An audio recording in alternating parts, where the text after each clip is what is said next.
Our work requires us to be responsive, absolutely, but we don't need instant responses. In those rare instances when they need an instant response, they will call you, they will find you. Instead, we want to aim for timely responses so we can protect time for focus. We know multitasking doesn't work when our task requires concentrated attention, and we cannot layer email on top of those focus tasks. Instead, we want to dedicate time for responsive tasks like email in between our focus work. So we'll have deep concentrated focus on our bigger tasks, and then we'll do responsive tasks like email. We do not layer the two on top of each other. And it is so important to turn those email alerts off. Let's not pretend that we're not tempted to check. The research shows that we are so curious, we're so tempted. So give yourself the gift of turning those alerts off so you can focus on your tasks and then come to email in between your focus work.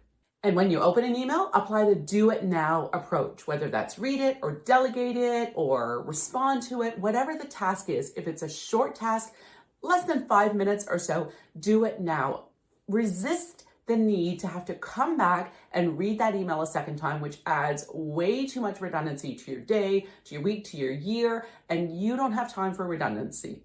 Sure, you can scan for urgency between meetings. A quick 10-second scan for an urgent email doesn't waste your time. In fact, it's something that's very effective, so you can be responsive on the more timely requests.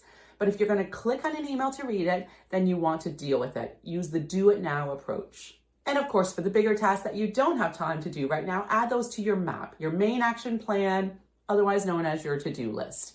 And you can quickly respond to the person and let them know you're on it, and you'll have them something to review by whatever the deadline is. So that's the 3D approach to keeping up with email, to being an email warrior. Dedicate time, do/delegate the task now, and defer as appropriate. And this is how you keep your inbox relatively clear. You just keep coming back to this 3D approach.